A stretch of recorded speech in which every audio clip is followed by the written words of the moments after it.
The ongoing fallout from the Epstein files has led to two high-profile arrests in the United Kingdom. One is the brother of King Charles, Andrew Mountbatten-Windsor. The other is Peter Mandelson. He's one of the most well-known British politicians of the last few decades. So, as the scandal unfolds, what will happen next?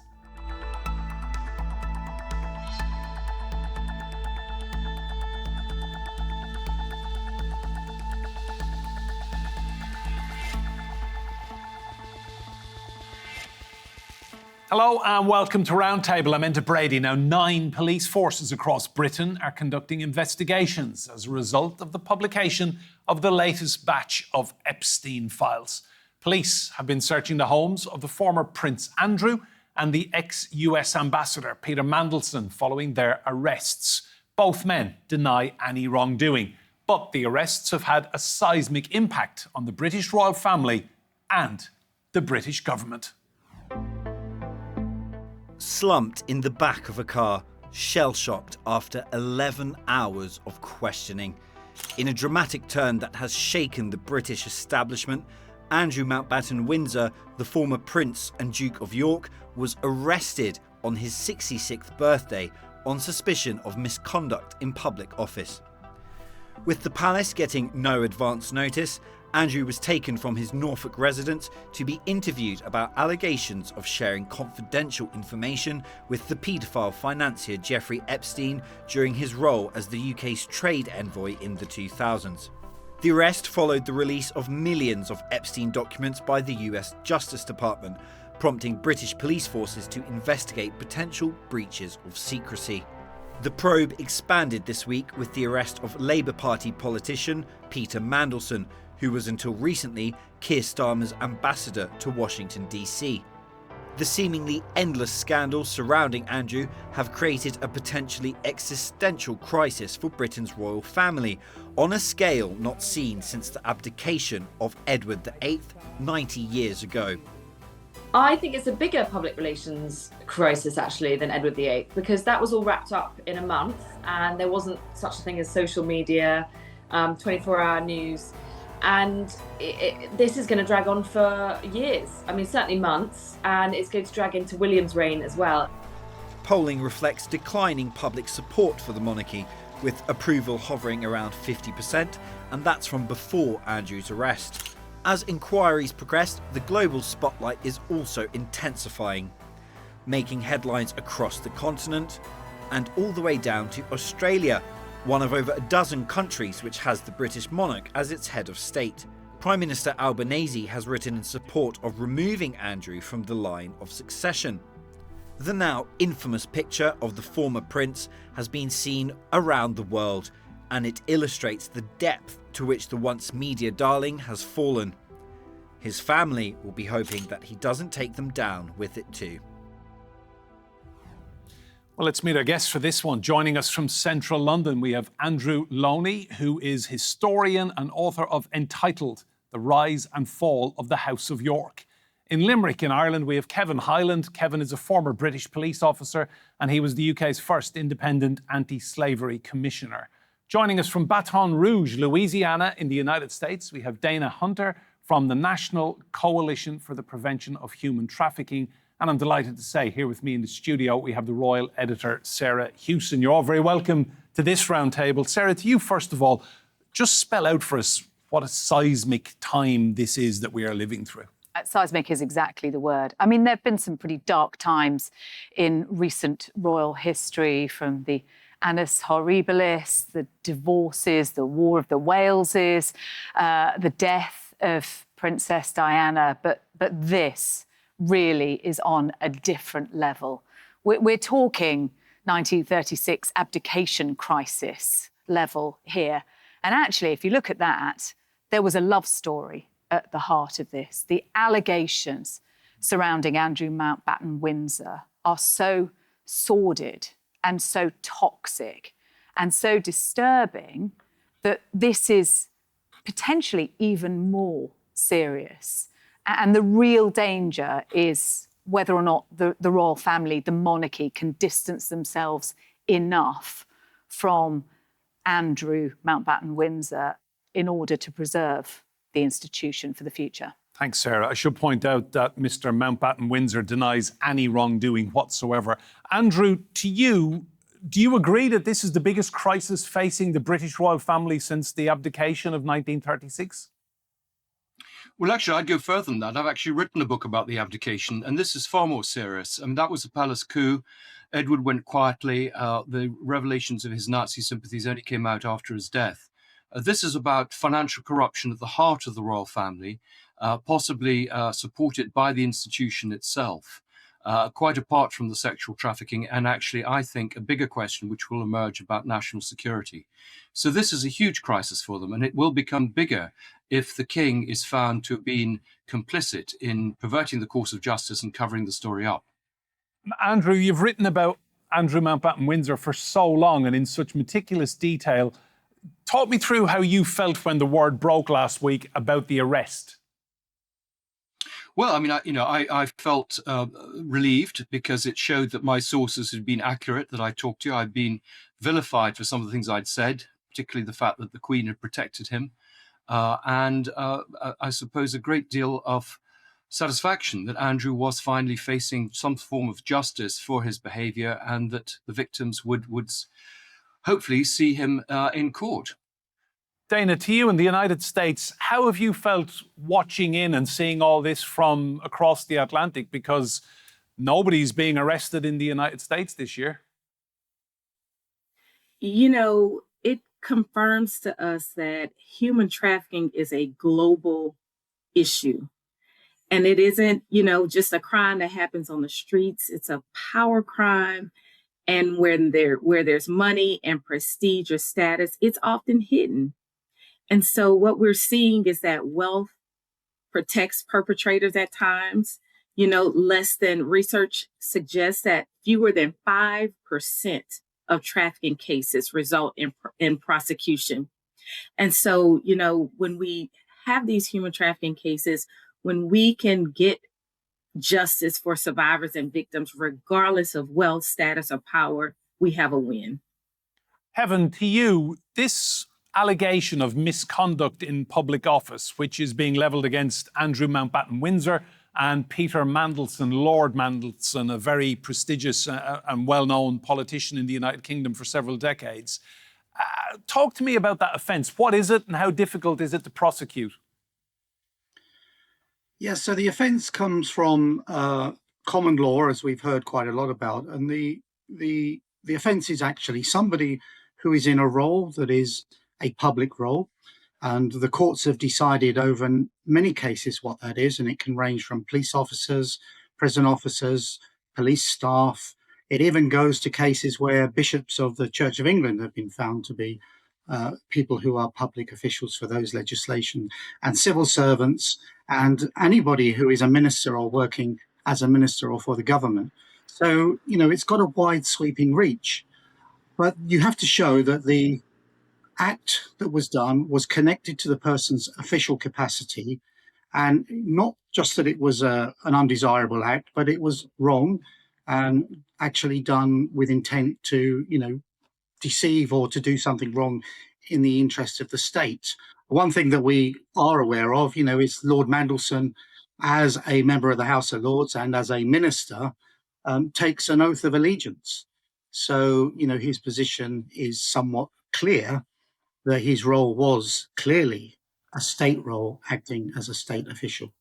Thank you, Kevin. Sarah, to you, let's talk about Andrew Mountbatten-Windsor's time as trade envoy for the United Kingdom. So this was an incredible opportunity to travel in great luxury, see the world, and supposedly be representing British business interests. How do you think he fared? This was a role that Andrew Mountbatten-Windsor had for a decade, between 2001 and 2011. And it was seen as a role that was given to him because what else did they do with him at the time? It involved him globe-trotting, jet-setting around the world, travelling on private jets, staying in luxurious hotels, and the allegations are now coming that he was misusing taxpayer money, funding massages for example, and charging those on his expenses to the taxpayer. And during that time, as far back as 2001, just in the very early weeks of his job, an ambassador in the UAE raised concerns about Andrew's conduct and suitability for this role, describing him as rude and crass and obnoxious, and saying that far from being an asset to Britain and representing British interests in the monarchy, he was actually a liability. 10 years later, he was still in that job. Andrew, I'm reading your book entitled at the moment, and I'm struck by one paragraph about the trade envoy role where you say that his brother, Charles, who is now king, had warned against Andrew being given the trade envoy position because, in the view of Charles, his younger brother would use it to chase women and play golf. That's a factual statement in your book. Yes, absolutely. I mean, as Sarah said, he left the Navy. He got as far as he could go. He was looking for what he called a big job. And this was pushed by the Queen and by Tony Blair and Peter Mandelson against the wishes of a number of people, including the King. As Sarah said, people were complaining very early on. Lots of representations were made, including by heads of the Foreign Office to the palace. And they were basically sent away with a flea in their ear. The Permanent Undersecretary actually had a file of complaints that he kept in a safe. But what ambassadors found was if they made complaints, they found that their careers were shall we say, curtailed. And so people learned not to say anything. But there are lots and lots of stories. I mean, that story of the massages is one that I was able to give to the BBC just the other day from people I talked to, who are now much more prepared to talk than they on the record than they were when I interviewed them a few months ago. Andrew, just on that point, do you think there's a lot more to be revealed? There's a lot more coming down the line because people are no longer fearful of the kind of protection that a man like Andrew Mountbatten-Windsor once enjoyed while his mother, the late Queen Elizabeth, was alive? Absolutely. I mean, I've got about 150 pages of notes from people who are coming in on a daily basis with new material. I mean, very close to the former Prince Andrew and other members of the royal family. So former secretaries, equerries, members of staff, naval colleagues, school friends, etc. But I think we're also going to get, I hope, more material from these Epstein leaks. People are looking at the files and finding new leads to investigate, new people to talk to. You're absolutely right. Other people are coming forward. I'm finding that many of the people who wouldn't talk to me for my book are now actually giving interviews in the papers. So this is good. I think we do need to clean out the stable. I would myself like a parliamentary inquiry into his time as a trade envoy. So I think there's a lot still to come out. And I think this is an opportunity for the royal family kind of to draw a line to accept that they can no longer be so secretive. And they need to not only cooperate with law enforcement, but they need to be more open about other elements, such as their communications with the press, their finances, and the way they store their records. Thank you. Dana, to you, do you think there are several very influential, wealthy and powerful men in the United States who will be watching what's happening in the United Kingdom and thinking if the King's brother is able to be arrested, if the British ambassador, as was, to the United States is getting arrested, that it will only be a matter of time before law enforcement comes for them? Absolutely. I think this sends a message to the world that human trafficking is a crime and should not be tolerated.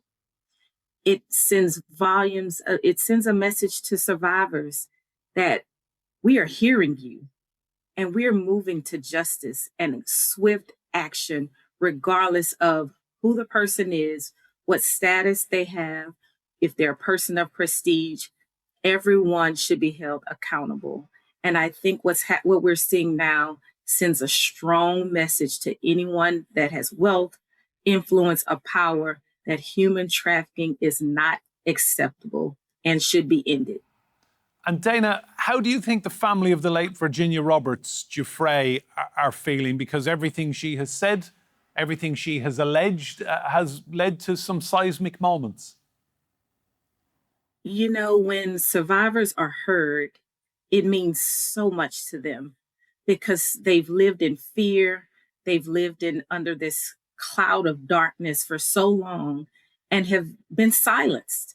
You know, wealth, prestige, silences silences victims and survivors. And so when they're finally heard, it means so much to them that they can now have a voice and get justice. And it's just so powerful what we're seeing happen. Thanks, Dana. And I will reiterate that Peter Mandelson and Andrew Mountbatten-Windsor deny any wrongdoing with regard to their friendship with the late Jeffrey Epstein. And they were both arrested on suspicion of misconduct in a public office. Kevin, to you, there are 9 police forces in the United Kingdom now investigating as a result of the Epstein files. And one piece of information that has come to light, his private jet was in and out of the United Kingdom on 90 separate occasions at a time when he would have been banned from even arriving here because he was a convicted paedophile. Yes, I mean, it's quite incredible that if you look at that time when the allegations were first made against Epstein, and of course he was still alive at that point, that there was a very quick decision made that this fell outside of the UK's jurisdiction. And I can't understand, having been a police officer for 3 decades, how on earth anyone in any position in policing with seniority would decide that allegations of a sexual nature of rape or of child exploitation that occurred in the UK would fall to another jurisdiction, because immediately you rob that victim of all the rights they have in the UK. We have very strong protection measures on the Victims of Crime Act.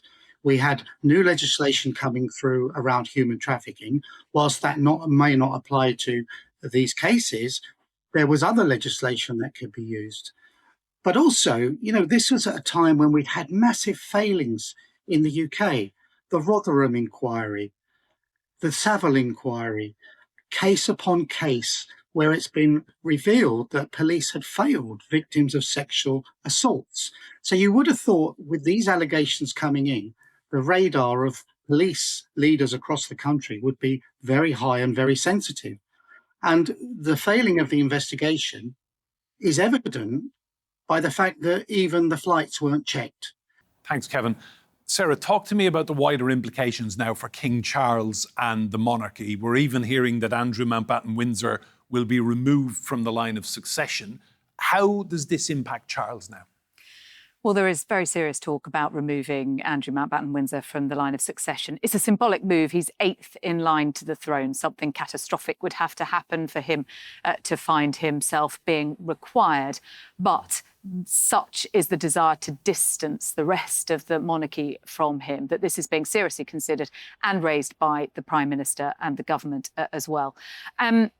It is very serious for the King at this moment. They have to hope that the firewall that they have put up is sufficient to stop the spread and the toxicity from infecting the monarchy. But there are very serious questions being asked now about who knew what, when. What was said to them? What was done about it? Was Andrew protected in some way? And that is a big, big challenge and a big issue for the monarchy going forward. This new house move, this wood farm cottage in Sandringham, his brother is paying for that? It's a temporary move. He's meant to be heading to Marsh Farm, just a few miles down the road on the Sandringham estate. Wood Farm was the sanctuary for the former Duke of Edinburgh when he retired from public life. Wood Farm will now forever be associated with that arrest of Andrew Mountbatten-Windsor, but he is being funded privately by his brother, the King, who has also made it clear that any legal representation that Andrew might require will not fall on the taxpayer. So it looks like he will be footing that bill as well. But something Kevin talked about earlier just made me think about that photograph that we had that sparked all of this investigation into Andrew, that photograph of Virginia Roberts Giuffre in London in Ghislaine Maxwell's flat with Andrew's arm around her. In that photograph, Ghislaine Maxwell, now in jail in the United States. Virginia Roberts Giuffre, now dead. Andrew Mountbatten-Windsor, under investigation for misconduct in public office. And the person who took that photograph, Jeffrey Epstein, also now dead. Sarah, thank you. Andrew, give me your thoughts, please, on Charles and the jeopardy he now faces as a result of this investigation into his brother. Well, Sarah's absolutely right. This is a very serious moment for the monarchy. Questions are being asked. It was very interesting. The BBC posed questions to the palace the other day, and they declined to answer any of perfectly normal questions about what they knew. I know from my research for Entitled that there were constant attempts to suppress this story, either through denials, legal threats, pressure, or patronage. And I do think the king has a number of questions to answer. I mean, he was involved in the negotiation of the settlement to basically pay off Virginia Giuffre. He would have seen all the coverage over the last 15 years of Andrew receiving monies which he couldn't explain, of Sarah selling access to Andrew as a trade envoy, etc. And why was nothing done at that stage? So it's not just about leaked emails showing that he knew about David Rowlands operating as his business associate. That this has been a scandal that's been running for years, and nothing seems to have been done by the palace to address it. And Andrew, how do you think Charles is feeling, having served as the longest ever king in waiting in British royal history, the longest prince regent? His mother lived to such an old age, and now his entire reign is going to be overshadowed by his brother and the allegations against him. Yes, well, I think it will define his reign, and I think you can define it in a positive way as well. If they take this as an opportunity to rebrand, to refocus on more transparency, accountability, if they actually come clean on actually what they did know, what they did do, then I think this monarchy will be safe. It may require Charles to fall on his sword or find a reason to step down. But I think if they continue in their ways, the secretiveness in which they've operated, then I think they're in trouble. If they have nothing to hide, they have nothing to fear. Thank you, Andrew. Dana, to you, people will think of people trafficking as an historic crime, or that the crimes linked to Epstein go back many, many years. Your organisation, I'm guessing, is looking at people trafficking even right now in the United States. Yes, definitely. So when we think about trafficking, one of the things we have to realize is that awareness, education and awareness helps people to know what to look for, how to identify. Victim identification is critical, helping people in various sectors understand what the signs are and how to report. And we've spent the last several years, really making sure different sectors understand victim identification and how to report. And I think this education is critical because human trafficking is happening everywhere, in every community, every person of status, of all genders, backgrounds, it's everywhere. And it's often hidden in plain sight. So getting this information to the masses has been critical for our organization. Kevin, to you, one thing that really struck me on Thursday morning when the news broke of the arrest of Andrew Mountbatten-Windsor, how very, very professional that police operation was, how efficient. No news in advance leaked out. We're told the King was not told in advance, the Prime Minister was not briefed in advance. And what you saw were police detectives turning up on royal land and arresting the King's brother. I think that in itself, for me, spoke volumes of how determined the police are to conduct a very, very professional and thorough investigation. What's happening now, we're seeing a robust investigation that is getting scrutiny from every corner, particularly from politics, from the public, from the victims of trafficking, not particularly the ones who are involved in this, but those who are, concerned on the issue. But I think what we need to really look at as well is one thing this is exposing is the power imbalance. Trafficking is sexual exploitation, but it's forced labor, domestic servitude, and it happens in big businesses where people are forced to work. As we see in these cases, the imbalance, the ability of somebody to come forward and actually talk out against very powerful people. And of course, nothing's been proven in these cases. But I still can't understand how back in 2014 and later on in 2019, when reviews were done by the Metropolitan Police, my old police force, that there was not more of what I would call professional curiosity. As a detective and senior detective, I would have wanted to know more. I would have been asking the questions, what has happened here? And, to take a step where you outsource this and you're happy to say that this is now responsibility of another jurisdiction, and then not join an investigation, you have really given over an allegation of serious crime to nobody. And that shows the attitude that was there in 2014 or so on this case. But thankfully now there's a completely different attitude of the policing. That I'm absolutely sure of. Thanks, Kevin. Final point, briefly, Sarah. This will run and run. We will be talking about this for many, many months, if not years. Yes, and we've got a long way to go on this, not least the very complex police investigations. If anyone is to be charged, if we are to see Andrew Mountbatten-Windsor charged, we then have a very lengthy process ahead of ourselves. We know there's a huge court backlog here in the United Kingdom as well.